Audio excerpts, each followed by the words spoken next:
And let's start with our prayer before study. Christ my Lord, the giver of light and wisdom, who opened the eyes of the blind man and transformed the fishermen into wise heralds and teachers of the gospel through the coming of the Holy Spirit, shine also in my mind the light of the grace of the Holy Spirit. Grant me discernment, understanding, and wisdom in learning. Enable me to complete my assignments and to abound in every good work. For to you I give honor and glory. Amen.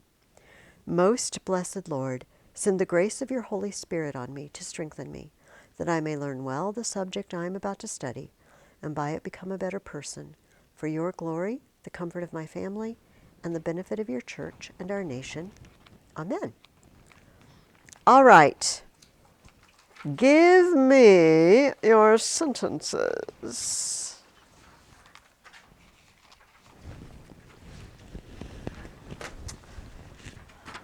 You can pass them. You can pass that way and you can pass this way. Thank you. I am excited to find out. Oh, do I have everybody's? Okay. How many you did? Was it difficult? Not really. Apparently Riley did a lot of sentences, I hear. Did it surprise you that there are that many ways to say something so simple? It really is kind of surprising that even just a very simple remark with not very many words in it, we have a lot of options. All right, I have papers to give back to you guys.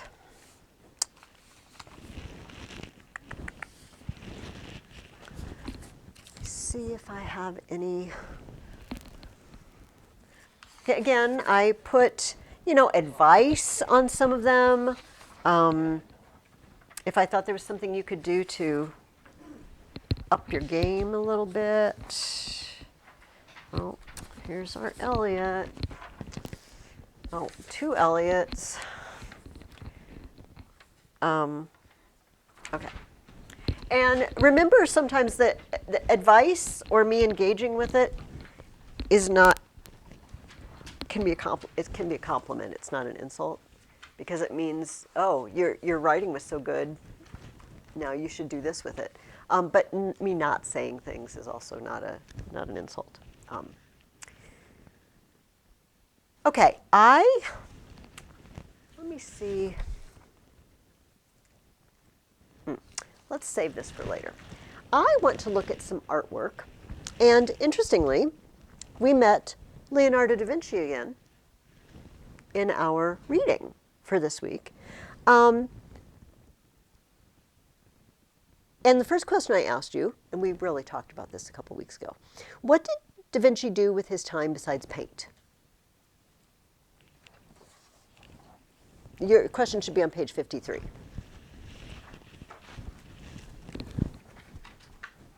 What did Leonardo da Vinci do besides paint things? Yes, Gus. He designed buildings and bridges. Designed buildings and bridges. Yes, Easton. Sculptor. Sculptor. Anybody put anything else? Inventor, scientist. Remember, Sean, what did you bring in?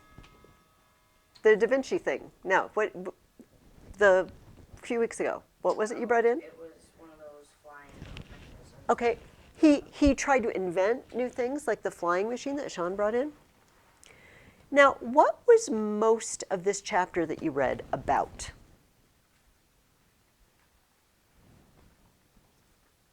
If you have anything written down on your sheet. Artists and scientists. Scientists. Particularly what kind of scientists? Astronomers. And a shift in the view of the solar system. And so we might ask ourselves, what is Leonardo da Vinci doing in a chapter about scientists and particularly astronomers? Well, let us take a look at some more of Leonardo da Vinci's sketches. Let me ask you this first. How What do we need? Answer the fourth question for me. What instrument did Galileo make extensive use of in his research? What did he use? A telescope. So if we want to see things that are very, very far away, we need some way to make them look closer. We need a telescope. Does anybody know what we need to make a telescope? One particularly very important thing. We also need this if we want to make a microscope.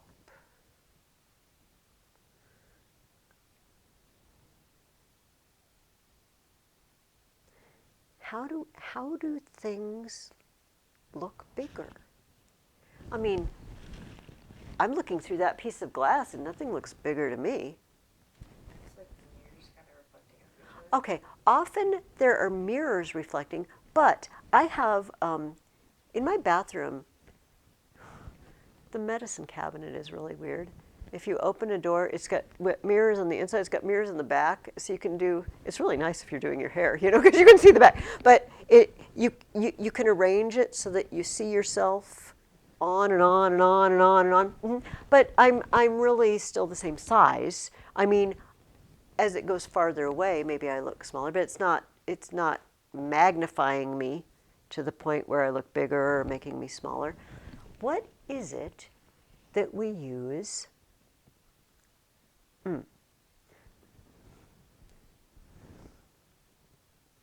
If you just wanted to look at something on the table, you want to check it out, you want to make it a little bigger, what's the object we use for that? Do you guys know? A magnifying glass, actually.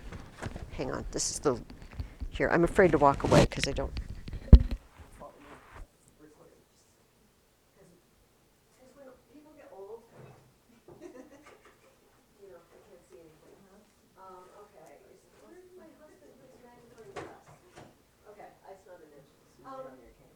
Yeah, so magnifying glasses have glass in them, right?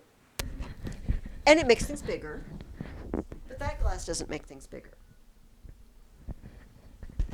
Why does the magnifying glass make things bigger, and that glass doesn't make things bigger? This is a mystery. Did you ever think about it? That this glass makes everything the same, but some glasses make things bigger. Some glasses make things smaller. You know, if you look through the wrong end of binoculars or something. Okay, this is not a science lesson per se, but this will give you an idea. So when you have a piece of glass and the two sides are parallel to each other, like a window, the light goes through, and then it just goes straight through. So this is going to be my eyeball, right? Here's my eyeball. And the light goes straight through to my eye, and everything looks exactly the way it does on the other side of the glass, because the light travels straight through. But if you bend the glass in one way or the other, you can direct the light rays, right? So if you bend it like this, the light hits and it, you see, and then in the middle it goes through, and I'm exaggerating it for effect, but it redirects it. If it's like this, you see it bends it this direction. This is what a magnifying glass does. This is why. Do you ever go out with, it works best with black construction paper. Do you ever light something on fire with a magnifying glass? Everybody should light. Okay. Only do it with your parents telling you, and don't light anything on fire. It's great fun to light things on fire with a magnifying. In my opinion, this is something everybody should do. And black construction paper is awesome. So if you get the magnifying glass at just the right distance, you can direct all the sunlight coming through it to a point. And it gets so hot it will start to smoke, and then you can get a little flame going. Then put the flame out. Don't set your yard on fire. We need lenses to change the direction of the light rays. And if we use lenses, we can make things look bigger. We can also make things look smaller. But for telescopes, we want things to look bigger. For magnifying glasses, we want things to look bigger. And so we need lenses that will bend the light in just such a way that will make the object bigger. Does that make sense? Even if you don't understand everything about how it works, this is what we need. Well, guess what Mr. Da Vinci was doing? Big surprise. Here is, these are more of his journals with his interesting backwards writing. These are devices for making mirrors. You mentioned mirrors too. Devices for making concave mirrors. He has here a study of light rays going through a lens and how they would be redirected. He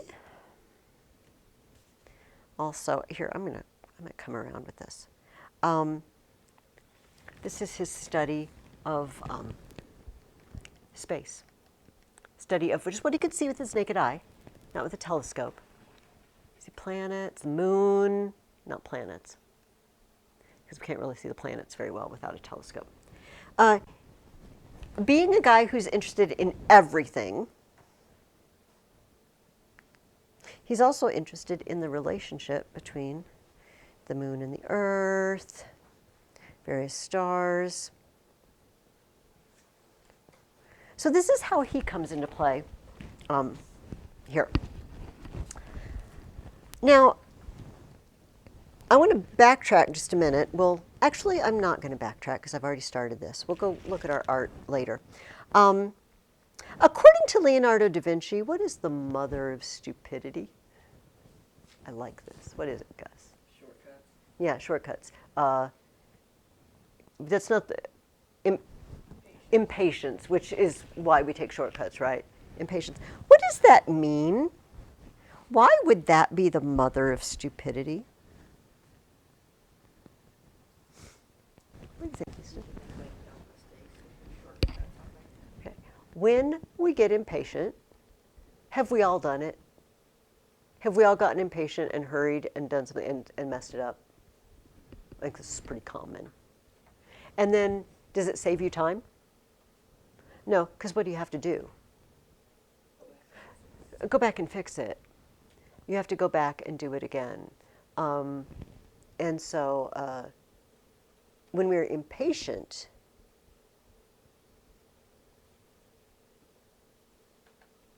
we don't get the result that we wanted to get. Also,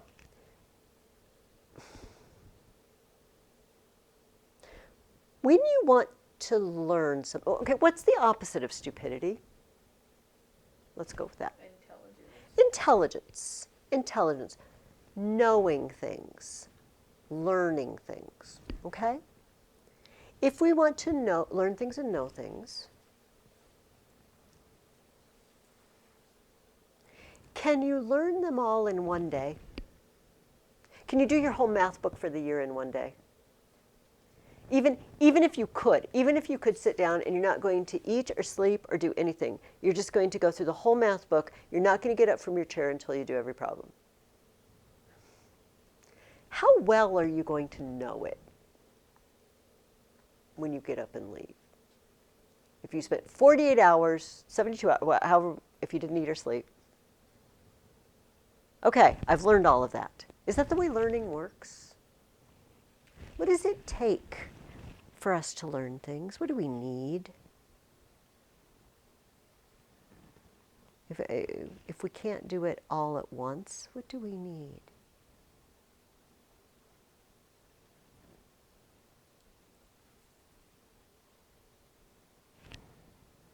What do you need for something that you can't do all at once? Patience and?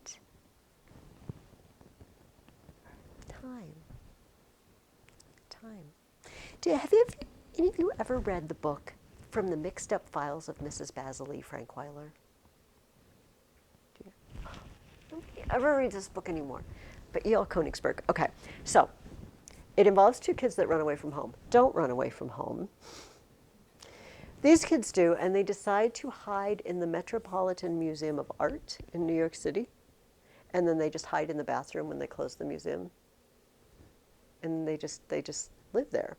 And they pull money out of a fountain and they go buy sandwiches and stuff. So while they're there, they get involved in a mystery about a certain statue which may or may not have been sculpted by Michelangelo. And they go through the files and they find out it was left to the museum by a lady named Mrs. Basil E. Frankweiler. So they decide they really want to know at this point what's the deal with the statue. So they go visit her. They take a train or a bus or something and they go visit her. And the whole point of this whole long story is this. She asks them who they are and what they're doing, and they admit that they've run away and they're living in the museum. And the sister, it's a sister and a younger brother. The older sister says, well, it's fine because we put our time to good use. We learn something new every day. We make it a point to learn something new every day. And Mrs. Basil E. Frankweiler says, I don't like that. And they said, why not? She said, I don't think you can learn something new every day because sometimes you just have to let what's in there settle. You just kind of have to think it over, all the stuff you've learned. I really liked this. Do you think that's true?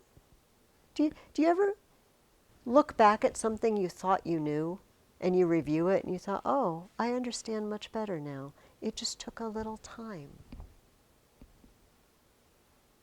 Maybe that's why Leonardo da Vinci said that.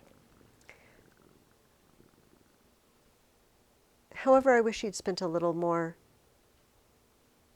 I'd been a little less impatient to get on to the next thing and spent some time finishing his work, and we'd have more paintings from him. All right, so Leonardo da Vinci is only one of many people in the Renaissance who are very interested in things like anatomy. What is blood? How does it travel through our bodies? What does your brain do? They knew there was a brain in there. They knew there was something inside your skull, but what does it do? And how does your eye work? And how do our muscles and nerves work? They're doing this. This is why we see Leonardo da Vinci, with lots of anatomy pictures. Here's internal organs, because they were dissecting, cadavers, like they do in med schools today. But people were also very, very interested in what's happening in the sky. Now, I don't think any of you are signed up. I'm starting an astronomy workshop in 2 weeks, but none of you are coming to town for that, so I think I'm safe here. I won't blow up anything in my workshop. Up until the 1400s, what did people think the solar system looked like? If you could go outside of it, what did it look like? Everything like revolved around Earth. Okay, the Earth was in the middle, and everything revolved around it. And it's actually more interesting than that. So, have you ever seen those Russian dolls where there's a big one and you open it up and there's another smaller one and you open that up and there's a smaller one and you get down there, there's a little one? They thought that the solar system was like that, only it was spheres, it was balls. The Earth was in the middle, and then outside of it there was a ball, a sphere, right? And the moon was attached to it. And it would spin. And then outside of it is another, and then another, and another, and another, and each one had a planet. And then out in the next biggest one were the stars. The stars were stuck on it. This actually goes all the way back to Aristotle. Then outside of that is the biggest one of all. And it's called the primum mobile, the prime mover. Now, when my kids were little, they had a toy that was a sphere, and it had stuff inside. You know, it was attached on two ends, and if you rolled the little clear ball, you could see the stuff inside spin and roll. Can you picture what I mean, or have you seen one of those toys? And so it's very amusing for the baby, right? Because you spin it a little bit or move it, and oh, when everything spins around, that's how the solar system worked, they thought. The big outside one moves. And its motion makes the next one move. And its motion makes the next one move. And its motion makes them on, until they get the Earth in the middle. Does that make sense? So they're moving at different speeds because they're of different sizes and they're depending on the motion of the one outside. And as they move next to each other, they make music. Honest to goodness. The music of the spheres. This heavenly music that they thought, well, you know, we can't hear it because we live on Earth and it's a fallen world, and below the sphere of the moon, everything is different. This is what they believed, right? We know because of sin that the Earth is fallen, that there's a curse on us and on the Earth. But when you get up to the moon and everything above that, see, everything's perfect. That's what they believed. Because sin just affected the Earth. So all of those spheres are perfect. And they have this harmony with each other, and they make music. And this actually, they still sometimes mention it, although nobody really believes that there are spheres making music anymore. There's a hymn they used to sing in church when I was little. It's called My Father's World. This is my Father's world. You guys know that hymn? Maybe, maybe not. There's a line in it that says,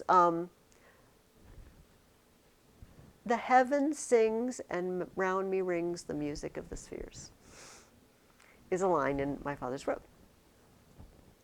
And that's what they're talking about. So you got to remember, for a couple thousand years, people had believed this is the way it was. And the Greeks believed it. By the way, you're going to run into this in the next chapter. We read that, oh, people thought the Earth was flat. No, they did not. I'm sorry to blow that up. The Greeks absolutely knew that the world was round, that it was a sphere. And in fact, one Greek man, using shadows, calculated the circumference of the Earth very close to what it actually is. So this was only the most uneducated would ever think that the Earth was flat. Everybody knew that it was round. And this, so when Christianity came into being, they had adopted it. Well, who is that prime mover? It's obviously God. God moves everything, right? So this is the view they had. What was Copernicus's revolutionary belief? That's the next question I asked you. What did Copernicus think? Nicholas Copernicus. What did he believe? Not really believe. What did he think he had proven? Yeah, Gus. That the sun was the center of the solar system. The sun is in the middle. Now, which one do we think is, oh, by the way, the first one was, all of that information was put together by a Greek man named Ptolemy. So we call it the Ptolemaic system with the Earth in the middle. And then the Copernican, we call the one with the sun in the middle. Which one do we think is right? The Copernican one. All right, we're pretty sure the sun's in the middle. Now,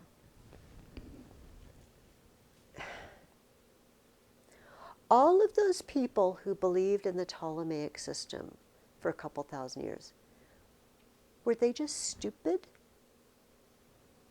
Why would they think that? So they didn't know better? Well, maybe, but what, they just said, oh, we're just going to make the Earth be in the middle. Let me ask you this, guys. This is what we're going to do in my astronomy workshop. Okay, this way is east. It really is, okay? So the sun comes up on that side for me. Where does the sun go down? over there, okay. And can you kind of trace the shape it makes during the day? What, do it for me with your finger. What shape does it make? Okay, it makes a semicircle. And a semicircle is painfully obvious, is part of what? A circle. So it's going around, doesn't that kind of look like the sun is going around the earth?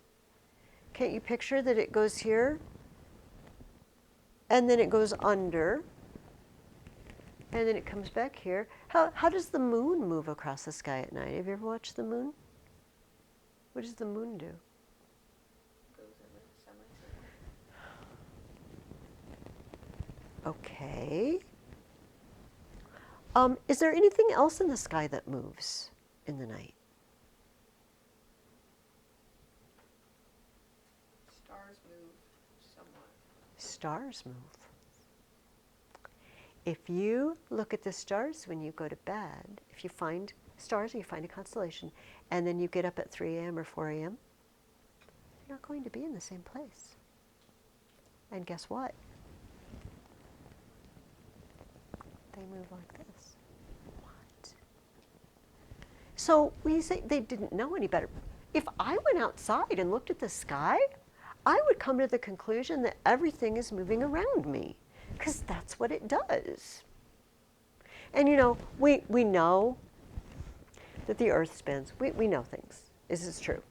But when you want to get up really early in the morning, because you're going to leave for vacation the next day, right? And your parents say, we're getting up. And we're getting up as soon as it gets light. How do you describe that time? That time is when? Sunrise. Sunrise.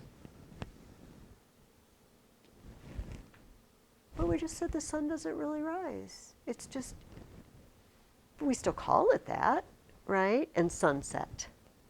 We talk like the sun is doing this around us every day. That's how we describe it. It rises, and it sets, and then it goes in, because it's what it looks like. So these were brilliant people that thought this, and I think it's really easy for us to think, oh, you know, they'd be very smart to figure that out. If all you had were your eyes and the sky and a notebook to write down what you see, this is what you'd see. Now, some stars don't move with all the rest of the stars. They don't move at the same rate. It almost looks like they're not stuck to that star sphere. They're stuck to other spheres. What are they? What are the stars that, they're stars, in quotes, that don't move with all the other stars? They move at a different rate. The planets. The planets. Planastai is the Greek verb, means to wander. So planet means wanderer. They don't stay with the other stars. They wander around, weirdly. So Ptolemy had worked out a system for these spheres that explained all the motions of all the individual spheres and why the planets moved this way and that way and the stars did this. It was very mathematical. It wasn't just, oh, I don't know, it looks that way to me. They had all the math done. But Copernicus started looking at the calculations and looking at the sky, and he said, you know what? There's an easier way to explain it, because it took a lot of effort. Venus, for example, Venus is weird. Venus never goes very far away from the sun, and every time we see it, it's either in the east right before the sun comes up, but sometimes it's in the west right after the sun goes down. And there's no stars that do this. Ptolemy had figured this all out. But Copernicus said, there's an easier way to explain this. What if the sun's in the middle, and then Mercury and Venus do some weird stuff because they're between us and the sun? The other planets do other things because they're not between us and the sun. Mercury and Venus are always in the sky somewhere near the sun. The other planets aren't. He said, I think if we rearranged things, we could explain things and we wouldn't need all these mathematical calculations that Ptolemy did. It would be easier. So he was a little afraid to publish this because of this idea that people had had that the Earth is in the center. And so, but he was old, and finally he decided to publish, and it caused quite a stir. And some people said, you know, this makes sense. Some people said, this is terrible. This is terrible. Because we know it can't be true. Now, Dorothy Mills mentioned one group of people that really, really didn't like the sound of this. Do you remember what that group of people was? They're the leaders of a certain group that really, really, really felt like the Earth should be in the middle.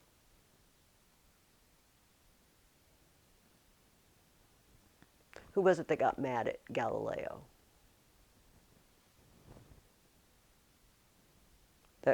In fact, if you look at the last question, if you answered the last question, why were Galileo's discoveries unsettling to many people? That should tell you the answer. Who didn't like it?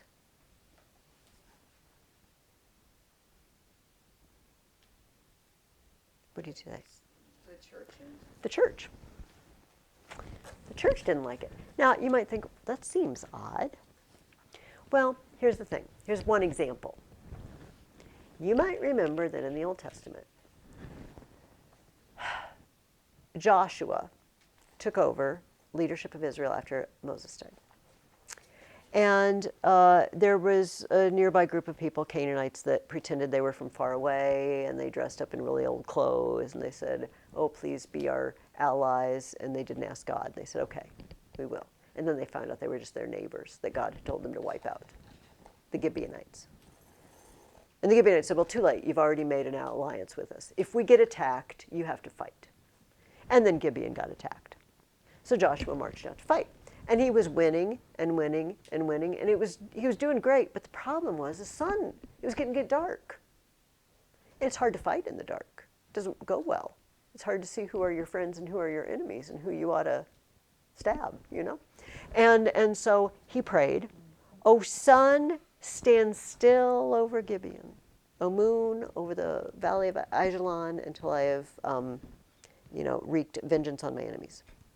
And the sun stood still. That's what the story says. So the church people said, well, look, right there. It says the sun moves around the earth. Because Joshua said, he prayed for the sun to stand still, and the sun stood still. It doesn't say the earth stood still. This was one of their arguments. Do you have an answer for that argument?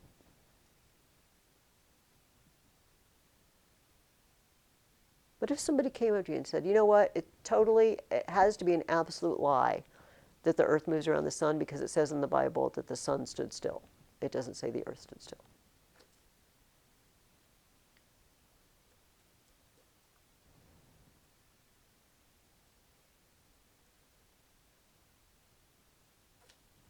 What do you think? Well, I mean, like the whole solar system stopped, and if the sun's in the center, then it stopped the whole solar system, including the Earth. Okay. But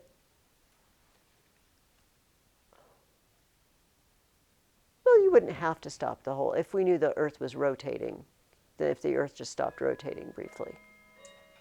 But what did I say? Remember, you're getting up for the vacation really early? When are you getting up? Sunrise. Is the sun actually rising? We're turning towards it. But your mom doesn't say, at X amount of Earth turn towards the sun, I need you to get up. When the Earth has turned towards the sun sufficiently for there to be light, I need you to get up. Nobody says that. We say, when the sun comes up. Why do we say that? Why do we not say, when the earth turns sufficiently that it is light? Because one, it sounds like it looks, and two, it just is quicker. Yes, yes. We describe it the way it looks to us. So, for example, you guys don't drive. You don't drive, do you? Secretly, behind your parents' back? No, surely not. But this might have happened to you even just as passenger, sometimes go in a parking lot, you know, and I'm pulling into my parking spot, right? And I'm pulling into my parking spot, but the person next to me is going to leave. And there's a moment where you can't tell who's moving. Have you ever looked at a car next to you and seen, maybe the parents, the adults know what I'm talking about. There's a moment, so I pull in, but then I look over and that car is moving and I put my foot on the brake because I think I'm sliding forwards. It's not me moving at all. They're moving, I've got my foot on the brake or I'm in park. But when I glance over and I see that car going that way, I think, oh no, no, I'm going to hit the car in front of me. But I'm not moving at all. Sometimes it's hard to tell who is moving, right? So when we're driving down the road in a car, okay, here we are. We got up at sunrise, right? We're on vacation now. We're driving, and you've got your sunglasses and your drink and your snack and your shoes down there. And are any of them moving? No, they're sitting everywhere you put them. But are you all moving in the car? But you're all moving the same amount. So none of you are moving relative to each other. Do you see? But that's why they say motion is relative. It depends on who's moving. So when we say sunrise, or when the Bible says the sun stood still, does it necessarily mean that scientifically? No, this is how we describe it. If I suddenly saw the sun not moving anymore, I would say the sun stood still. Even though I know perfectly well the earth turns and that's what makes the sun move. But anyway, if you forget that often people talk in the way it looks to them,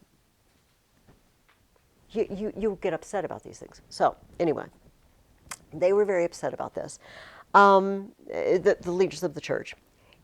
It got even worse with Galileo. All right, and we already answered the last two questions. Let's talk about him for a minute. First of all, something I want to read to you. I have some of Galileo's writings. He compiled, I believe Dorothy Mills told us, he compiled all his findings in a book called The Starry Messenger. And he told the story of all the things he had found, but he starts with the telescope.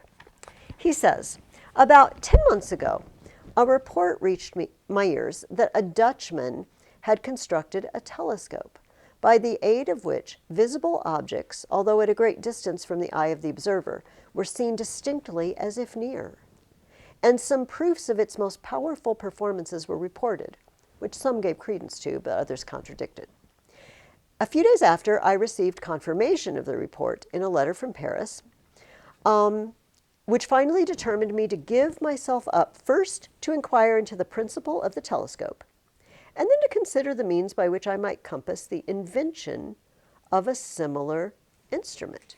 So he hears about it and he just decides to build one, which is brilliant.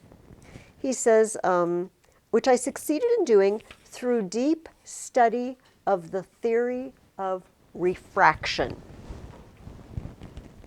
Refraction is the bending of the light rays by the lens. So he invents a telescope for himself, and he starts looking at things. And first, he looks at the moon. Let me first speak of the surface of the moon, which is turned towards us. The brighter part seems to surround and pervade the whole hemisphere, but the darker part, like a sort of cloud, discolors the moon's surface and makes it appear covered with spots. Now these spots, as they are somewhat dark and of considerable size, are plain to everyone, and every age has seen them. Wherefore I shall call them the great or ancient spots. I mean, you've seen the moon, right? You've looked at the full moon, and you know there's kind of dark-looking places on it. It doesn't look all the same color.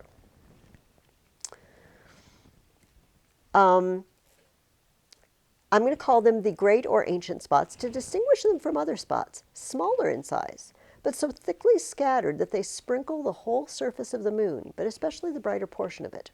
These spots have never been observed by anyone before me. And from my observations of them, often repeated, I have been led to the opinion, which I've expressed, namely, that I feel sure that the surface of the moon is not perfectly smooth, free from inequalities, and exactly spherical, as a large school of philosophers considers with regard to the moon. But that, on the contrary, it is full of inequalities, uneven, full of hollows and protuberances, just like the surface of the earth itself, which is varied everywhere by lofty mountains and deep valleys. Guys, what did I tell you a few minutes ago that everybody believed about the sphere of the moon and beyond?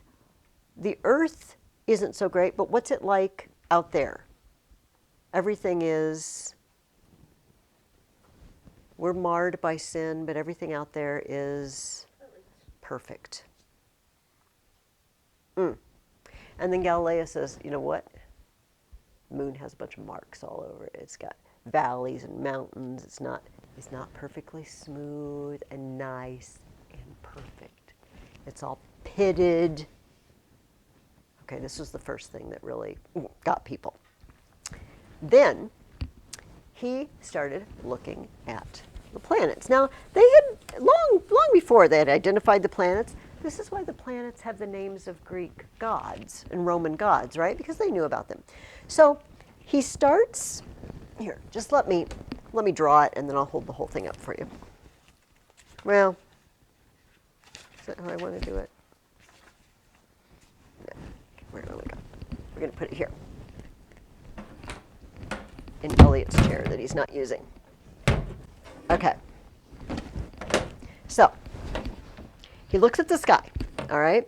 I promise I'll hold it up so you can see better, but, and here's east and here's west, all right? And he looks over a period of nights. He looks at Jupiter. Here's Jupiter. And he sees stars. And one night, he sees 3 stars in a row. It's very interesting. There's one here, there's one over here, and there's one here. Then a little later, he looks again, and he sees here, here, here. Then he looks a little later, and he only sees 2. Here, here. Then he looks a little later, and he sees here, but they're closer together. He looks again, and he sees one here. He sees one very close and a little farther away. Then finally, he looks, and he sees one over here, and he sees one just slightly over. All right. So this, I guess I need to bring it over here for the camera too. So this is what he sees over a period of nights. Can anybody guess what conclusion he came to? What he was seeing? That's okay, I probably wouldn't either. He said, I'll be doggone, those things are moving around Jupiter. That's why they're always in a line. And how many of them are there? 3, 4. There's at least 4. Because one night I saw 4. Why does he not see 4 every time if there are 4 moons? We know now there's more than 4, but that he could see. Maybe one of them is behind. Yeah, or in front. Because if it's moving around and it's between you and Jupiter, the brightness of Jupiter, you're not going to see it. Or if it's behind, you're not going to see it. He discovered the moons of Jupiter. He discovered that other planets have a moon. And Jupiter is the center of its system. All right, this also messed people up because they thought this whole solar system was perfection. Everything was moving nice and neatly together. It wasn't. So Galileo upset a lot of people, particularly the church. And you'll hear the story, and Dorothy Mills tells the story, and the church got mad at Galileo because he wouldn't change his mind, and so they put him in prison. That's not quite accurate. Here's what happened. The church got mad at Galileo because he kept saying, I'm 100% sure this is true. And the church said, could we just call it one of multiple competing theories? And he said, no, I'm 100% sure it's true. They said, we really wouldn't mind if you would just say, it looks like this could be true. And he said, okay, how about if I write a book telling both sides? They said, yes, do that. Why don't you write a book where both sides of the issue are discussed? So he writes this book, a dialogue about whether the earth is in the middle or the sun is in the middle. And he has these two guys discussing it. But the guy who has the earth in the middle, he gives him the name Simplicius, which means stupid guy. He calls him stupid guy. Stupid guy says the earth is in the middle, and the other guy's smart. Well, the church was not amused. I said, Galileo, okay, this is not really what we had in mind, to call him stupid guy. And he just wouldn't. He's like, no, I'm 100% sure. And, you know, this is what never gets mentioned. Galileo was 100% sure about a lot of stuff, and some of it turned out not to be right. So the church said, look, we can't have you running around saying I'm 100% sure about this, that, and the other thing. We're going to have to keep an eye on you. They did not put him in prison, but he was under house arrest. So he lived at home. I realized he wasn't allowed to go out freely. But he had his telescope, he had his gardens, and I mean, he lived quite nicely.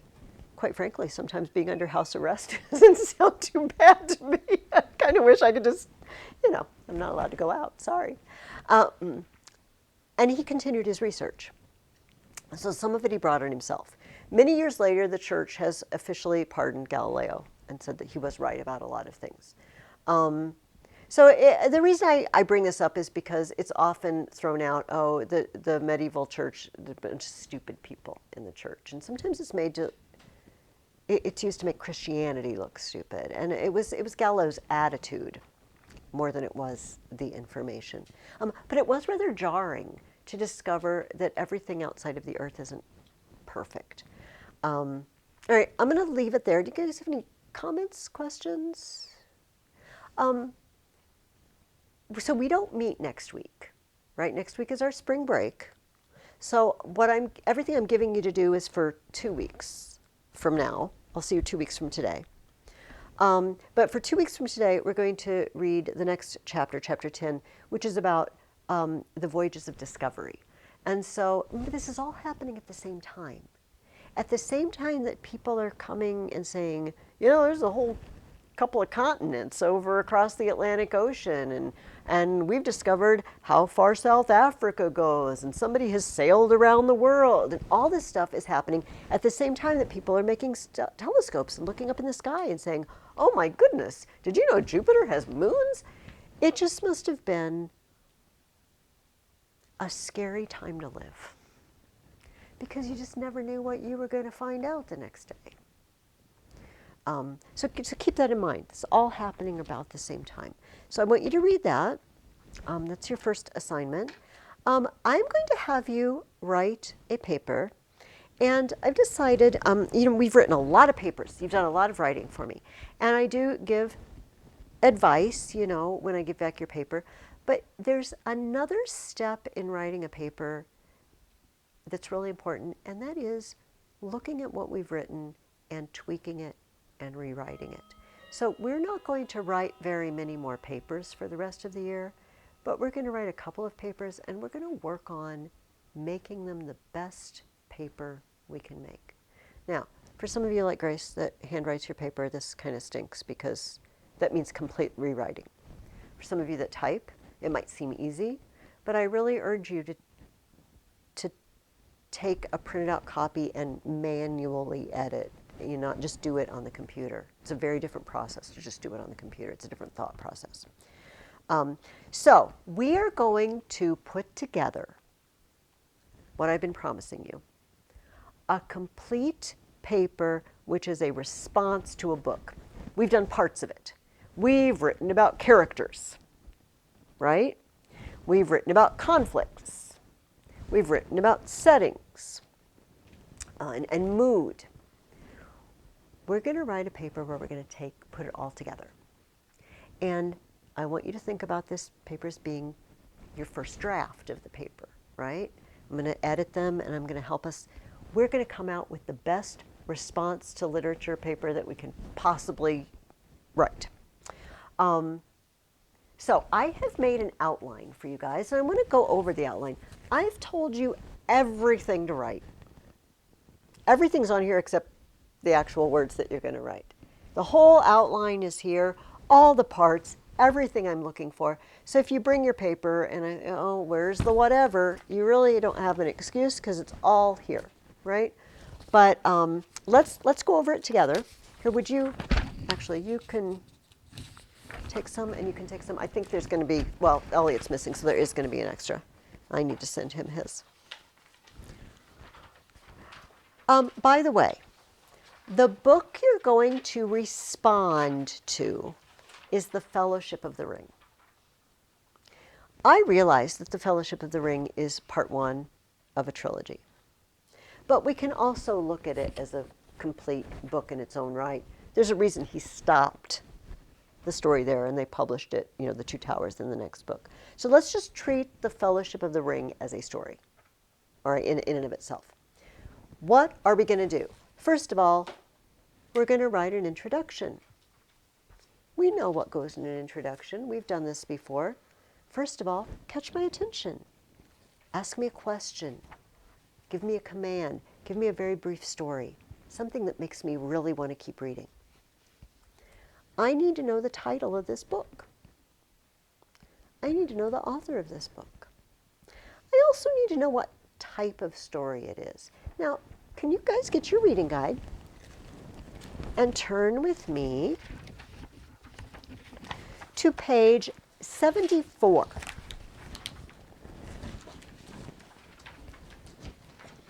And on page 74, you will see a section called analysis words. Does everybody see that? Can anybody find a word there that might apply to the Fellowship of the Ring?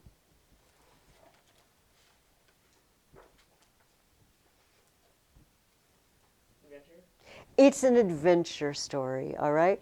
They're having an adventure. They're going on a quest. They're going on a trip. Frodo, well, there's multiple adventures, right? Frodo has the adventure of heading to Rivendell and almost not making it. And then they all have the adventure that they're going off of, can we destroy the ring? Is there any other, would you call it a fable? What, can you give me an example of a story we might call a fable? And then we can compare it.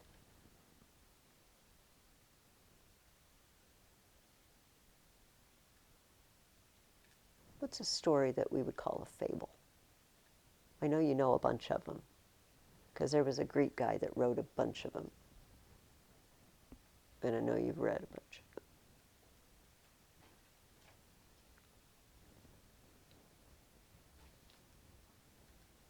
His name is Aesop. Would any of the Arabian Nights be considered a fable? Possibly. They might go under another category here that we'll look at in a minute. Wait, guys, give me a famous Aesop's fable. I know you know one. There's nobody on the planet Earth, I was going to say, who doesn't know this story. Maybe that's not true, but actually there's several, I'm thinking. Come on. You ever read Aesop's fables when you were little? You ever read a story about a hare that was going to have a race with a tortoise? Right? And what did the hare do? He fell asleep because he had it in the bag, right? And the tortoise just plods. Do we all know this story? Mm-hmm. Okay, yes. Then you do know an Aesop's fable. I knew that you knew one. Another, and what's the point of this story? Someone said he wins the race. Yeah, someone said he wins the race. Has a moral at the end. There's another one. You know, there's this grasshopper, and he just parties all the time, and he sees these ants, right? They're bringing food into their ant hill. Like, dudes, chill. It's summer. Let's party. Like, oh, you're going to be sorry, grasshopper, when it gets cold. And what's the moral of this story? You can just work when you're supposed to be working. You can't play all the time. You'd die. In some versions, the grasshopper does die. All the versions that are made for you to read to little kids in the picture books, like, oh, and the ants felt sorry for him and took him in and put him by the fire. No. The old version is like, and he dies a miserable death out in the cold. So that's a fable. Is the Fellowship of the Ring a fable? No. It doesn't have talking animals. It doesn't have a moral. Okay. Now, you brought up the Arabian Nights. There are stories that have magic and weird stuff. Okay, I'll give you an example. And once upon a time, there was this queen, and she had this magic mirror, and she looks in it and wants to know if she's more beautiful than everybody else. And the mirror answers her weirdly. And so she enchants an apple to put, but it doesn't kill her. It puts her to sleep. What do we call that kind of story? Actually, it is the first word. It's a blank tale. It's actually very close to the word fable.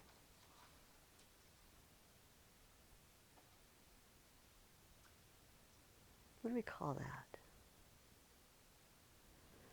Or the girl, her stepmom's real mean to her, and she wishes she could go to the ball, and she's got a fairy godmother. It comes, and I just use the word.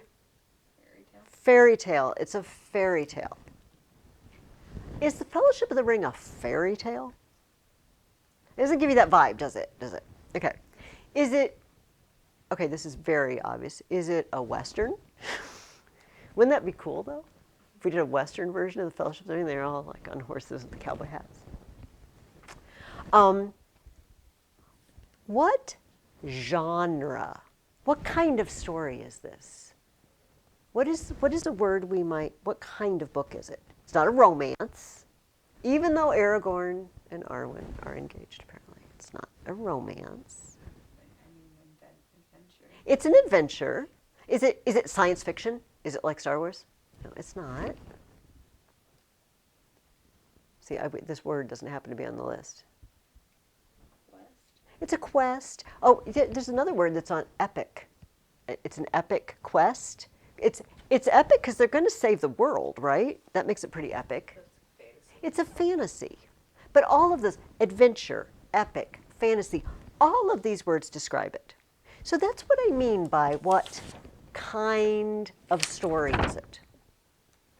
Is it a fable? Is it a fairy tale? Is it a romance? Is it a Western? Is it an adventure, epic, fantasy, science fiction, that sort of thing? Okay. That's what I want to see in the introduction. You can flesh out the introduction more. If you have those things, you've done well, all right? But you can describe some of the, it's an adventure story because whatever, all right. Paragraph number 2 is a story summary. Guys, get a pencil and write this next to this outline. I want you to do no more than 6 sentences. We're going to retell this book in 6 sentences. Oh yeah, we are. Right next to it, 6 sentences or less. The whole book. Not the whole trilogy, which we haven't read yet, but the single book that you've read. Now, are you going to be able to put every single character in these 6 sentences? How about, I don't even remember his name. Was it Glorfindel or Gildor? The elf that Frodo and Sam and Pippin ran into, and they had dinner with them, and it was the first elves that Sam saw. And is he important enough to include? No. How about Fatty Bolger staying at Crick Hollow and guarding Crick Hollow so everybody would think Frodo was still living there. Do you think he's going to make it into our story summary if we only have 6 sentences? He wasn't very important, was he? Tell me somebody really, really important that's going to have to be mentioned. Frodo. We're going to have to mention Frodo. I don't see how we could summarize the story and not mention Frodo. Are we going to have to mention the ring? I feel like we're going to have to mention the ring. Possibly Sauron. How about Tom Bombadil? He may not make the cut. Do you remember our story arc? Do you remember when we had the... Oh, I've got one in the other room. I'm trying to remember what we did it for. It was Patient Griselda. If you remember, it was the horrible story where the husband kept taking their kids away and pretending he was killing them. And we had a sheet that looked a bit like this. It had circles. Do you remember the circles? Remember the sheet? Sorry, that's not. And we said, you know, a story has a beginning, and then stuff happens that leads you to the high point. And then everything else that happens carries the story on to the end. If you were just doing the Fellowship of the Ring, what seemed to be the high point, maybe the most important moment in the story? The Council of Elrond. Council of Elrond is huge, isn't it? Because they made that decision that you wrote the paper on, should the ring be taken to Mordor? They decided, and that sets the quest, the epic, the adventure in motion. So if you think of this story like that, it becomes much easier to retell it. Watch. Frodo was a hobbit in the Shire who acquired a ring that turned out to be evil and a magic ring that makes you invisible. All right, if I'm trying to get to the Council of Elrond, what happens on the way to the Council of Elrond? He travels to Rivendell while... Running away from Black Riders. While servants of the enemy, Black Riders, are chasing him and want to get the ring. At Rivendell, they decide... What? The ring needs to be destroyed. The ring needs to be destroyed. They pick 9 companions who do what? How can we be very general? Travel a long distance towards Mordor while many... What happened? Obstacles. Well, through many obstacles, through many problems, through snowstorms and dark caves and...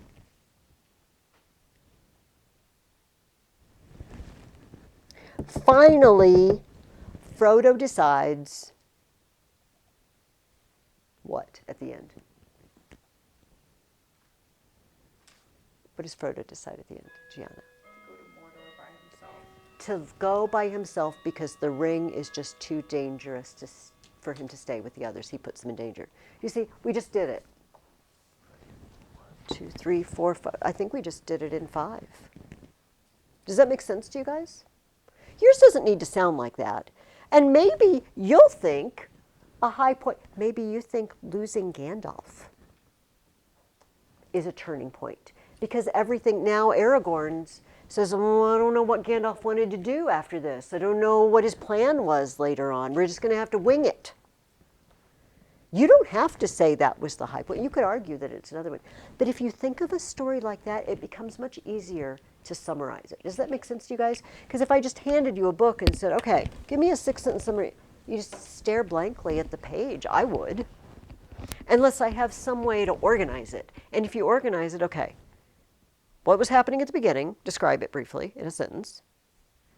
What do I think is the most important thing happened? Then my next sentence describes how you get there. Then describe that thing. then think about the ending, describe how they get towards the ending, and then describe the ending. And that's actually 5 every time. Does that make sense to everybody? That's what I want you to do, including these 3, you know, the characters and the setting, the plot or the problem, and the resolution. Does that make sense? Okay. Next paragraph. Choose a main character. It is up to you who you define as a main character. You might feel like Tom Bombadil is a main character because he's so important that the ring doesn't affect him and whatnot. Probably a Barrow White is not a main character. We don't really know enough about the Barrow. We know they're creepy and scary and evil. So, we did paragraphs like this already. But I remind you, what do we want to do? Name the character. All right? Name the character and give a quality. We're in the same page? Character qualities? Aragorn, a member of the Fellowship, is very... What is he? You don't have to look at the list. If you can... What's a description of Aragorn? If you had to choose an adjective, you can look on the list if you want to, or... Wise, okay. Can you give an example from the story illustrating the quality? Can you show him being wise? When was he wise? Yeah. How he reveals himself to the hobbits. Okay. He showed his wisdom when he revealed himself little by little to the hobbits to gain their trust. He doesn't come and say, I'm the king of, I'm the lost king of Gondor. He reveals himself little by little. And why do you think that might have been a wise thing?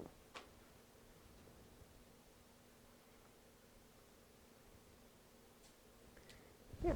Because I don't think they would have trusted him. Maybe thought he was a crazy man. He just suddenly Okay. came and said, So that explains the illustration. That explains why he seems wise. Does everybody understand that? Okay? And then what I've asked you to do is repeat the above steps for a second character quality. Aragorn is also, what else is he? If you had to choose an adjective. Again, you can look on the list if you want to, or Aragorn is, here, look on the list. If you can't think of one, look on the list on page 74. Character qualities. I see a lot of them that would apply to him. Aragorn is, yeah. strong. Aragorn is strong. Okay. Give me an example from the story illustrating the quality. When was he strong? And strong can mean more than one thing. You can be strong in body, strong in spirit, strong in mind. So we'll see which one she means by when she gives us an illustration.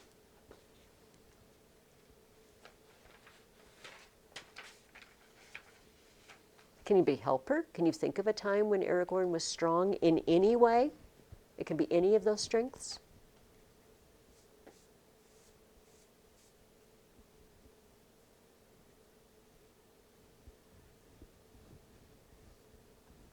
What did Aragorn do when they were stuck in a snowstorm?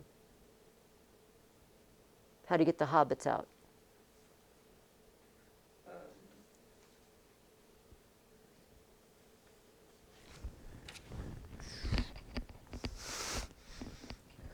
He carries them out.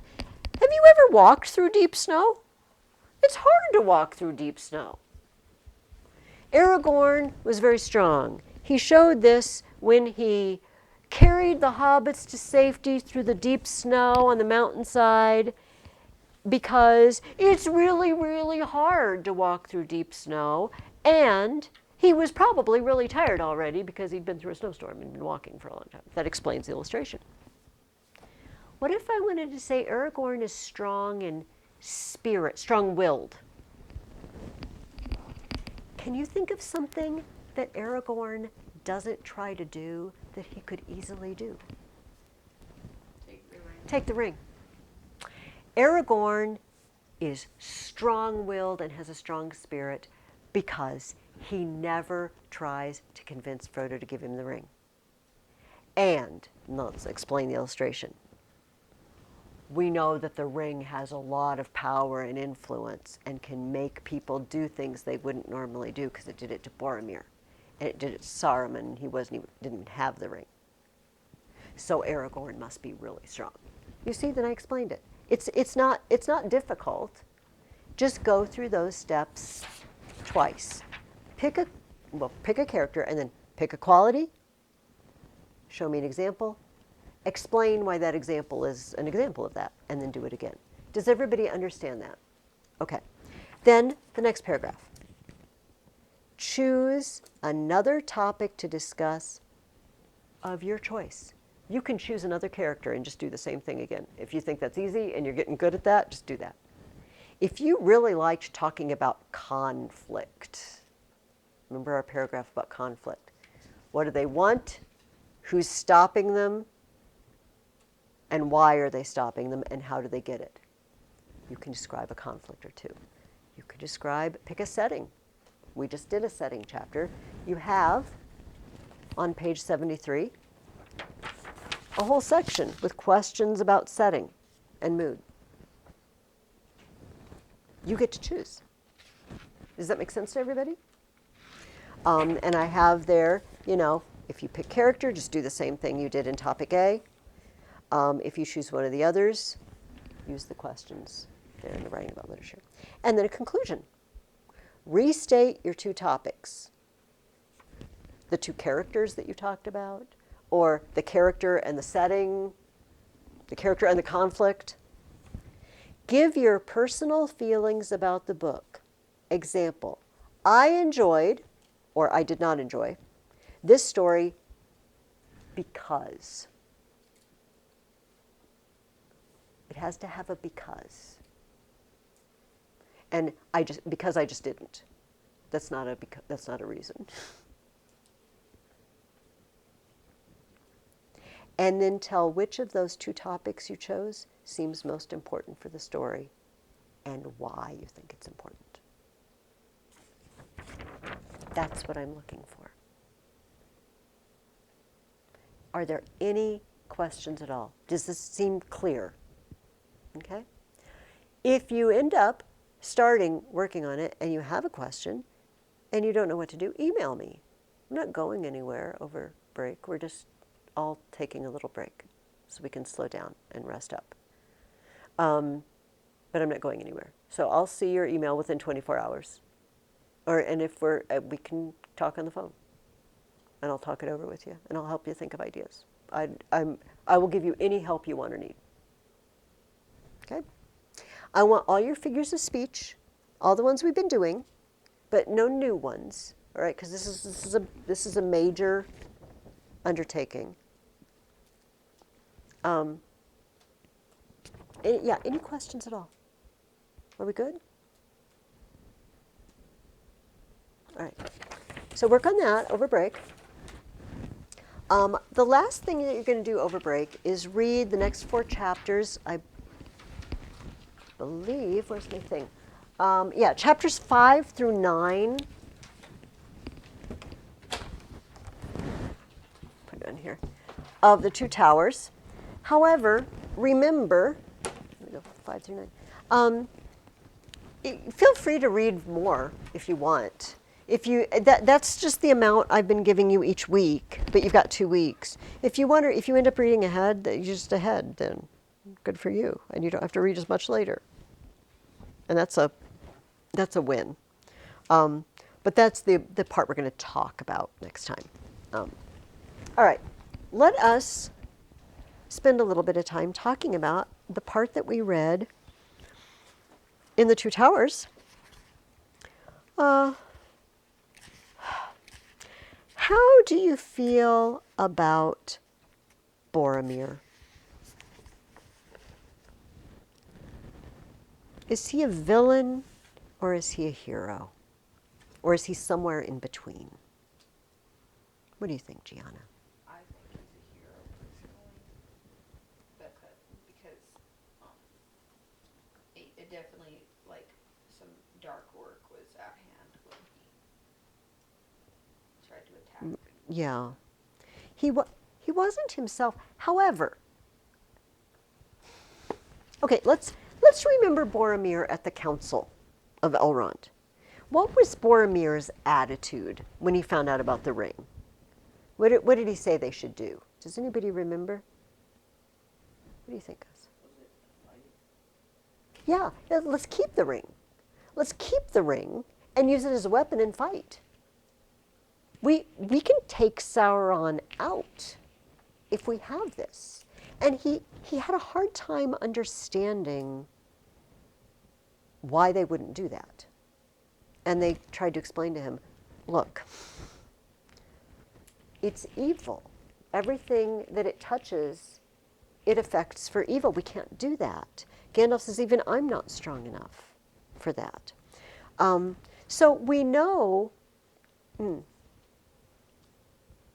okay, I guess if we had to pick a character quality for Boromir, when we first meet him there, what does he seem like? Does he seem soft and cowardly? Stubborn or brave? He's brave. He's very brave. He's rather stubborn. How do you think? We're going to find out more about this as we read. Okay, remember why did he go to Rivendell? Does anybody remember why Boromir was even there?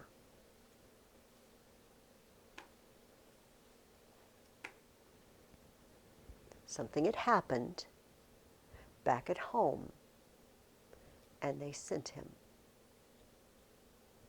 Remember? Remember? They had a dream, or somebody had a vision. Seek for the sword that was broken. In Imladris it dwells, you know. And then there was more to it, and it says, "And the halfling forth shall stand." And they didn't know what it meant. All they knew was Imladris was an ancient name for Rivendell. And he actually said, my brother wanted to come, but they decided to send me. Okay, what kind of person do you send on a potentially dangerous journey of many, many days over rough terrain to go to somewhere where they're not even really sure where it is and get information? The brave and strong one, right? The hero. You send the hero. You don't send the weakling. So Boromir was a tough guy. Do you remember that when they wanted to go, okay, they went in the mountain and snowstorm, right? And then there is another way. You have to go to the Mines of Moria. Does anybody remember how he felt about going through the Mines of Moria? He didn't want to. Yeah, he was like, no, I heard nasty things about that. There's something bad there, and there is something bad there. Something bad, and he said, I will only go if the rest of the fellowship votes for it. But he didn't refuse to go. He said, I will only go if everyone else says we're going that way. So he's willing to bend, but it takes a lot, right? So, as Gianna pointed out, he kind of tries to attack Frodo and take the ring.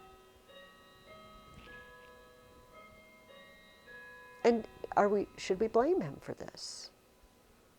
He wanted to use the ring back in Rivendell.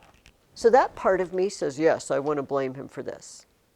Then we see what it does to people, and that part of me says, no, I don't want to.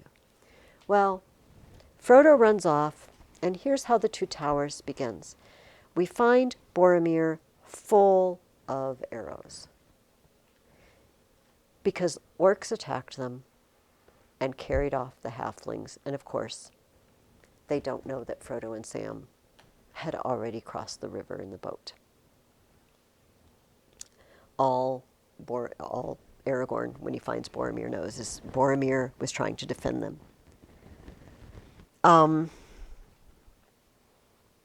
He was sitting with his back to a great tree, as if he was resting. But Aragorn saw that he was pierced with many black feathered arrows. His sword was still in his hand, but it was broken near the hilt. His horn, cloven in two, was at his side. Many orcs lay slain, piled all about him and at his feet. Who killed all those orcs? Boromir. How hard do you have to fight to break your sword? Yeah. Aragorn knelt beside him. Boromir opened his eyes and strove to speak. At last, slow words came. I tried to take the ring from Frodo, he said. I'm sorry. I have paid. His glance strayed to his fallen enemies. 20 at least lay there. They've gone. The halflings, the orcs have taken them. I think they are not dead. Orcs bound them. He paused and his eyes closed wearily. After a moment he spoke again. Farewell, Aragorn. Go to Minas Tirith and save my people. I have failed. No, said Aragorn, taking his hand and kissing his brow. You have conquered. Few have gained such a victory. Be at peace. Minas Tirith shall not fail. Boromir smiled. Which way did they go? Was Frodo there? Said Aragorn. But Boromir did not speak again. He says, you have conquered. Few have gained such a victory. But he's dying. He's full of arrows, and the orcs took Merry and Pippin. How has he conquered? Few have gained such a victory. What victory did Boromir win?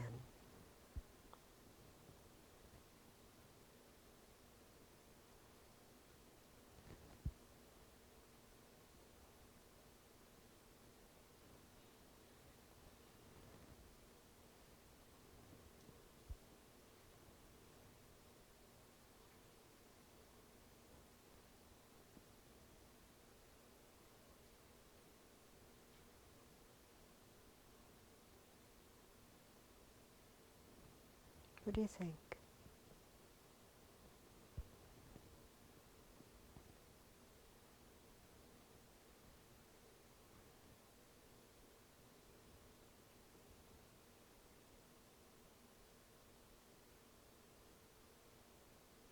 What did he just do that few or none have done? What is it, Gus? He killed like 20. Okay, first of all, he took out an amazing number of orcs.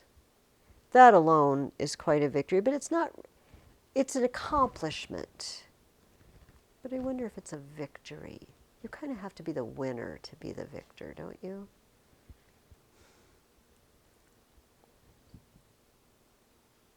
What was he fighting besides orcs? Power of the ring. Power of the ring. And he tried to take it, but then what did he do? And after Frodo tried to find him, and What did he do here with Aragorn? I tried to take the ring from Frodo. I am sorry, I have paid. What do we call that thing that he just did? He apologized. He confessed and apologized. I tried to take the ring. I fell under the influence of the ring. Not only did he do it, but he confessed that he did it. And he apologized. He repented and asked for forgiveness. As far as the ring is concerned, that's huge, isn't it? Remember, the ring hasn't had very many keepers. And not very many who have fallen under its spell. But I don't think Saruman's going to be, doesn't sound like he's going to be apologizing anytime soon for keeping Gandalf, captive on the pinnacle of Orthanc. I think that's maybe the kind of victory. So they honor him. And here's another lovely thing about Aragorn. They go and they figure out what's happened, because Aragorn and Legolas are both great trackers. And he reads correctly that Frodo and Sam have taken a boat. Why should he leave us behind and without a word, said Gimli. That was a strange deed. Of course, Aragorn knows. And a brave deed, said Aragorn. Sam was right, I think. Frodo did not wish to lead any friend to death with him in Mordor. Maybe hunting orcs came on him and he fled, said Legolas. He fled, certainly, said Aragorn, but not, I think, from orcs. What he thought was the cause of Frodo's sudden resolve and flight, Aragorn did not say. The last words of Boromir he long kept secret. In our little sample, we said Aragorn is strong.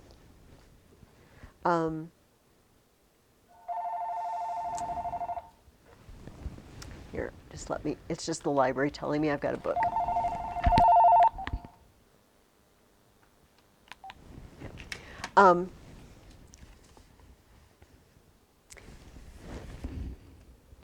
Have you ever tried to keep someone's secret and found it difficult?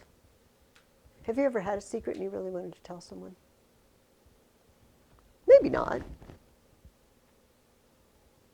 If you ever have had a secret, you might know how hard that can be. Aragorn could easily have incriminated Boromir.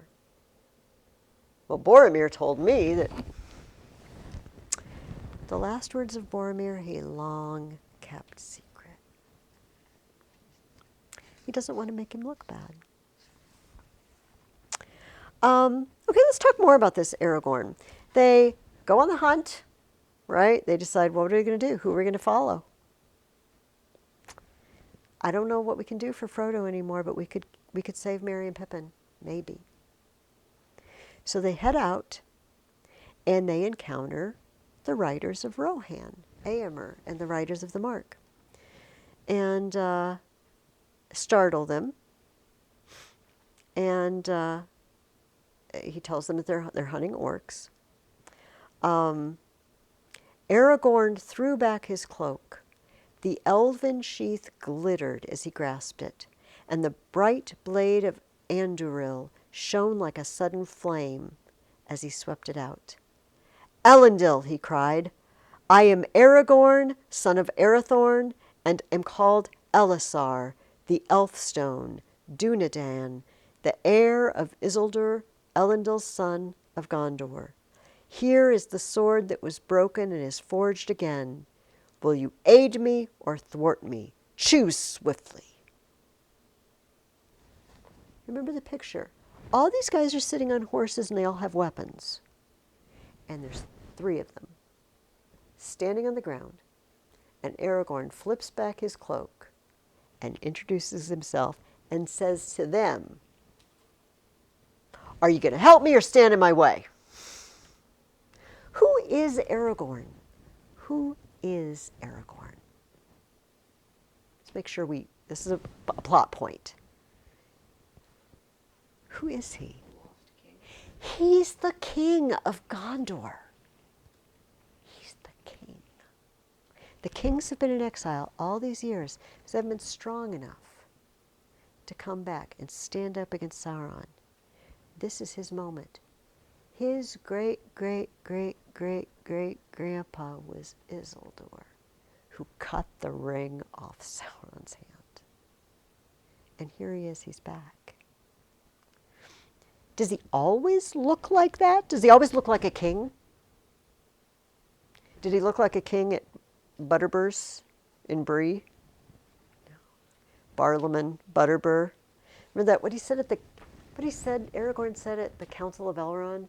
He said there's a man who lives just a few days, a few weeks ride from here in Bree, who has enemies living so close to him, he would faint from fear if he knew how close he was to enemies. horrible enemies, and we're the ones who keep him safe, the rangers, and he thinks we're nobodies. Aragorn is the king. And so this, here is the sword that was broken. It's like somebody saying, and here's the core of the magic apple that the evil queen put Snow White to sleep with. You would say, what? Here is the horn of the unicorn that will, what? And you would say, hold on. This was from a story. This is fairy tale land. This is how Éomer feels. He says, these are indeed strange days, he muttered. Dreams and legends spring to life out of the grass. So they talk some more, and he says, well, we're looking for our friends. And they're like, oh, we didn't see anybody but orcs. Well, you wouldn't notice them maybe because they're not very big. He says, oh, we found no dwarves or children. He's like, no, they're not dwarves or children. Our friends were hobbits. Hobbits, said Éomer. And what may they be? It is a strange name. A strange name for a strange folk, said Gimli. But these were very dear to us. It seems that you have heard in Rohan of these words that troubled Minas Tirith. They spoke of the halfling. These hobbits are halflings. Halflings? Laughed the rider that stood beside Éomer. Halflings? But they are only a little people in old songs and children's tales out of the north. Do we walk in legends or on the green earth in the daylight? A man may do both, said Aragorn, for not we but those who come after will make the legends of our time. The green earth, say you? That is a mighty matter of legend, though you tread it under the light of day. What do you think Aragorn means? Can you think of an example? Maybe not make up your own example. Something, it seems like something out of legends. Why does Aragorn say we can walk in the land of legends and the real world at the same time?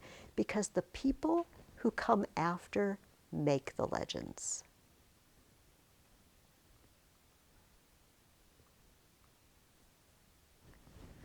Think of something we talked about earlier.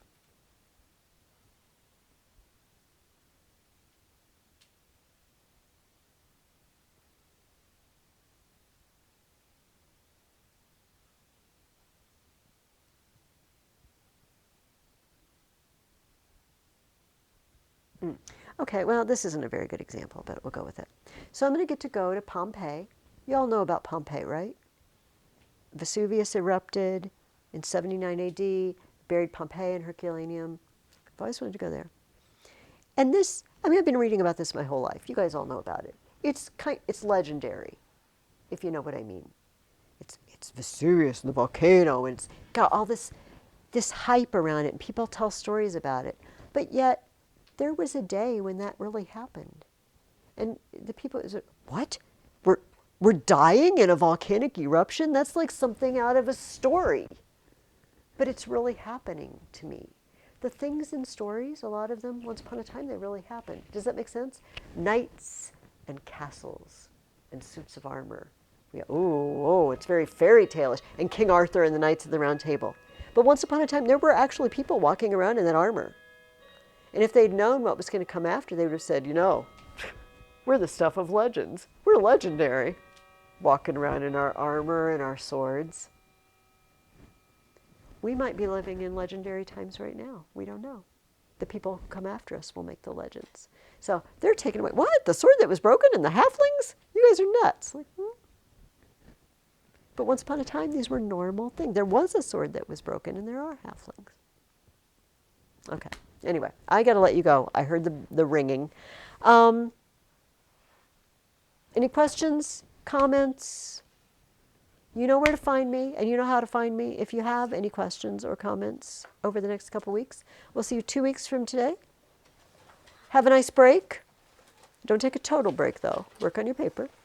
And I will assess our sentences. Your letter pleased me greatly, and we'll see how we did.